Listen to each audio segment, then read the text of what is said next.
ABC 10 News starts now with breaking news. Crews appear to be getting a handle on a brush fire to our north. The so-called Martindale fire has burned 300 acres between Santa Clarita and Lancaster in northern LA County. This started around 3 o'clock and quickly spread. Nearby homeowners had to evacuate, but we are told the quick attack from the air and the ground appears to have knocked down most of the active flames. Here at home, no big fires to report, but a red flag warning has been extended until tomorrow at 5 p.m. Good evening. I'm Kimberly Hunt. And I'm Steve Atkinson. Our ABC 10 News reporter Mimi Alcala shows us how local fire crews are preparing to respond if a major fire does erupt. This year is unlike any other. Across California, a record-breaking 3.7 million acres have already burned in more than 8,000 wildfires. With dangerous weather conditions here this week in San Diego County, CAL FIRE and San Diego Fire Rescue, along with other agencies, are preparing for the possibility of another disaster. We know the potential's there. We're looking at near record high temperatures, a mild Santa Ana event, and combine that with our fuels, the vegetation that burns is reaching critically dry levels. Earlier this month, the Valley Fire destroyed homes and charred thousands of acres. Evacuation orders were put in place as firefighters attacked the flames from the ground and the air. Monday, the National Weather Service extended a red flag warning through Tuesday at 5 p.m. and a heat advisory will also be in effect Tuesday through Thursday. Fire crews have increased staffing and firefighting equipment. We're holding all our firefighters on duty. We're staffing nearly every piece of equipment we have to make sure that we're well covered. We brought on contract dozers. Our helicopters will be on 24 hours a day. We're staffing up 5 additional brush engines as well as 2 water tenders. SDG&E has also warned some East County residents of the possibility of public safety power shutoffs. Firefighters are asking residents to avoid doing anything that can spark a fire and be prepared to evacuate if needed. We ask that people don't wait to be told to evacuate. Make sure you leave early if you feel threatened. Mimi Alcala, ABC 10 News. Let's check in now with meteorologist Angelica Campos. She has a closer look at our dangerous conditions here. Angelica. Hi, Kim. That's right. We're looking at a red flag warning. Conditions are very, very dry across the county. And once again, Santa Ana winds will be basically the trigger for this elevated fire danger. So a red flag warning includes inland communities, valleys up into the mountains, all the way through 5 p.m. tomorrow afternoon. The winds in this region are expected to reach speeds of up to 35 miles an hour. So they'll be just below their criteria to potentially knock down trees and power lines. And that's good news. A heat advisory has been issued starting tomorrow morning at 10 a.m. So we do have the after effect of the Santa Ana winds, allowing for the heat to continue. Very strong ridge of high pressure is going to keep above normal temperatures for the rest of the week. So even though the winds will subside, we'll still have to be careful throughout the course of the week because of the numbers we're expecting around the county. I'll break it all down in our 7-day forecast and I'll show you what to expect from the coast all the way back to the deserts over the course of the week. Angelica, thank you. Turning now to coronavirus and a grim milestone. The worldwide death toll from COVID-19 has passed 1 million mark today. That is greater than the population of Austin, Texas, and is likely an undercount of the actual death count. It also appears that the county's contact tracing program is not what it should be. The county has hired more than 500 workers to call people who have tested positive for coronavirus and then call all the people they were in contact with. But those tracers are only contacting, on average, about 2 people for each person who tests positive. Still, a UCSD epidemiologist tells KPBS it's better than nothing.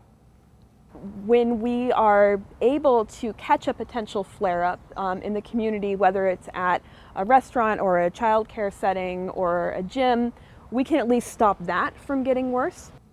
Fielding Miller says contact tracing is very difficult since you're calling strangers and asking them a lot of personal questions. The academic year started today at UCSD, which is hoping to avoid an outbreak like San Diego State. Move-in day was spread over 10 days. Each student could only bring 2 people to help them move. Students were also given a coronavirus test. There are about 7,500 students living on campus, and that includes Anthony Sanchez, who says this isn't the college experience he was expecting. I understand why they have to do it, and I completely understand and agree with it. But also at the same time, it's like I'm still 19 and I'm my second year in college, so it's not really a fun thing to go through right now. 90% of classes at UCSD are being held virtually. As school athletic programs restart, a new study is showing the potential heart problems that coronavirus can cause to young athletes. ABC 10 News anchor Vanessa Van Hefty spoke with a local doctor about how to safely return to physical activity.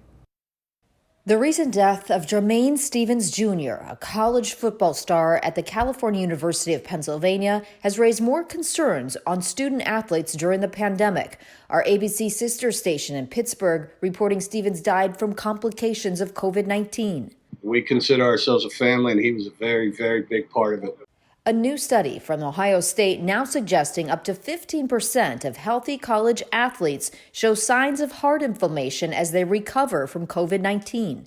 The study looked for myocarditis, an inflammation or infection of the heart, which is responsible for the leading cause of sudden cardiac deaths in athletes under 35 years old. Dr. Jotu Santu with Sharp-Rees-Steely Medical Group says there's still a lot to learn about athletes as it pertains to COVID. Start a gradual routine. And if you experience any kind of undue shortness of breath that you're not otherwise used to, or it seems a little unfamiliar to you, then you may want to get further testing before you move further. The American Heart Association saying there's much to learn about the long-term effects when it comes to the heart after COVID. Doctor recommendations for athletes who have had COVID-19 with mild symptoms is to rest completely 2 weeks after symptoms have resolved. For more severe cases, Dr. Santu suggests a full cardiac evaluation. A good rule of thumb is for people who are trying to get back into an exercise regimen to increase to about 10% per week. So just a gradual increase, and don't really push it because eventually you'll get there. Vanessa Van Hefty, ABC 10 News. Dr. Sand encourages people who have recovered to get an all clear from their doctor and then don't be afraid to exercise. Governor Gavin Newsom is very visibly encouraging people to get a flu shot. Newsom actually got vaccinated in the middle of his news conference today. Health officials are worried about flu season, draining resources already stretched thin because of the pandemic. And it looks like a lot of people will need convincing to get that flu shot. A new study shows 1 in 3 parents plans to skip their kids' flu vaccination this year. To stay on top of any new developments with coronavirus, you can do so by downloading the 10 News app. A free version is available in the App Store. Your voice, your vote. Just 5 weeks before Election Day, one of the candidates for San Diego City Council is dropping out of the race. Kelvin Barrios announced today he is suspending his campaign. The Union Tribune reports Barrios did not report income from a former employer and is under criminal investigation for his handling of contributions.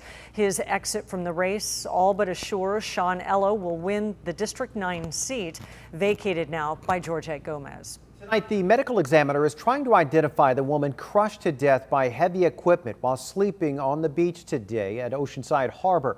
ABC 10 News reporter Rachel Bianco explains why surfers were worried about the woman hours earlier. The beach was not crowded when this happened. You can still see the tire tracks here in the sand and the heavy machinery parked off in the distance. The woman was asleep, alone on the beach, and the driver says he simply did not see her. While children and families played in the surf, police investigated a tragic death. It's just terrible. Like, nobody expects for that. It's just a freak accident. Totally. Crystal Hibbets arrived at Oceanside Harbor Beach Monday to find a stretch of sand blocked off by police tape, a yellow tarp covering a woman's body. The woman was asleep in the sand when the driver of the approximately 50,000-pound tractor ran over her. The driver was removing equipment from the beach used in a dredging project. Driver thought he hit, a deep rut in the sand.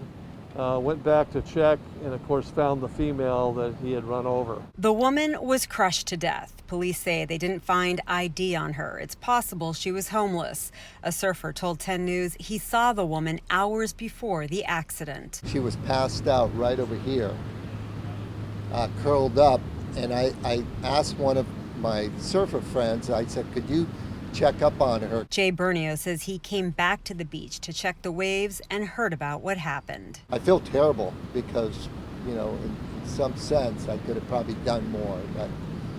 But my condolences to her family. The driver of the tractor works for a company out of Seattle. We contacted them to see what their protocol is, if they normally use spotters to help the drivers who are operating such large equipment. We have not yet heard back.